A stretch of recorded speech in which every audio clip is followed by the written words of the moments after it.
మన రక్షకుడైన యేసుక్రీస్తు నామములో అందరికీ వందనాలండి. ఈరోజు దేవుని మాటలు యోహాను సువార్త 8వ అధ్యాయం 12వ వచనం. మరలా యేసు, నేను లోకమునకు వెలుగును, నన్ను వెంబడించువాడు చీకటిలో నడవక జీవపు వెలుగు కలిగి ఉండునని వారితో చెప్పెను.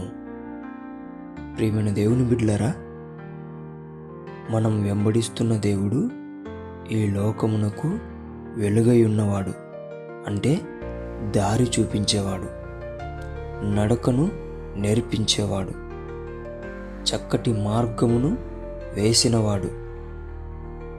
అలాగుననే మనం వెంబడిస్తున్న దేవుడు మనలను చెయ్యి పట్టుకొని జీవపు వెలుగులో నడిపించేవాడు. అలాంటప్పుడు మనము భయపడకూడదు. దేనికి భయపడద్దు? పాపమును చూసి, నీకు వస్తున్న చెడ్డ తలంపులను చూసి, చెడ్డ ఆలోచనలను చూసి, నీలో కలుగుతున్న కోరికలను చూసి నువ్వు భయపడకూడదు. భయపడ్డావంటే నువ్వు చీకటిలో నడుస్తావు. చీకటిలో నడిస్తే ఆయన ఎన్నటికీ కూడా నువ్వు వెంబడించలేవు. దేవుని బిడ్డలారా, వెలుగును చూపించేవాడు ఉన్నాడు, వెలుగులో చెయ్యి పట్టి నడిపించేవాడు ఉన్నాడు. నీకెందుకు భయం? పాపమును వదిలే. పాపములో ఉండడానికి ఇష్టపడొద్దు. అసహించుకో. దుష్టత్వాన్ని దూరం పెట్టు. దేవుడు నిన్ను పట్టుకొని నడిపిస్తాడు.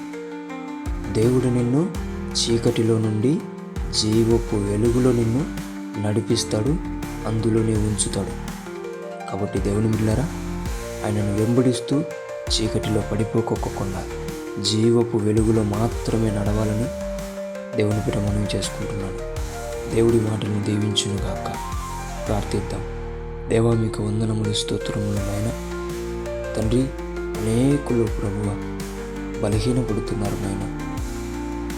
పాపపు ఆలోచనలు, తలంపులు, కోరికలు కలిగినప్పుడు వాటిని ఎలా జయించాలో, దేని ద్వారా జయించాలో తెలియక చాలామంది చీకటిలో నడిచే బిడ్డలు ఉంటున్నారయ్యా.